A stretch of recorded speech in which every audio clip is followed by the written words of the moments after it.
এবার রাজস্থানের গ্রাম বাংলার চিত্রর সঙ্গে মহল ফুটে উঠবে নবারুণ ক্লাবে। হলো তারই খুঁটি পুজো। খুঁটি পুজোয় উপস্থিত ছিলেন দুর্গাপুর পুর নিগমের প্রশাসক মণ্ডলীর চেয়ারপারসন অনিন্দিতা মুখোপাধ্যায়, তৃণমূল নেতা অপূর্ব মুখোপাধ্যায় সহ উদ্যোক্তারা। 57 বছরে পদার্পণ করতে চলেছে এই পুজো। 25 লক্ষ টাকা ব্যয় করে করা হবে এই মণ্ডপ। নবারুণের 57 বছরের পুজো, কি চমক থাকছে? এবং 57তম পুজোয় আমরা প্রতি বছর একটা না একটা চমক দিয়ে থাকি।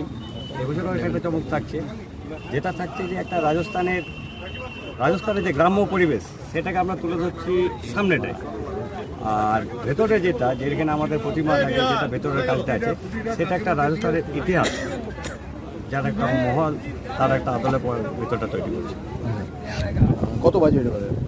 দেখুন, বাজেট তো অবশ্যই একটা করেছি, কিন্তু জানি না এই যে পরিস্থিতি, মার্কেটে যা পরিস্থিতি,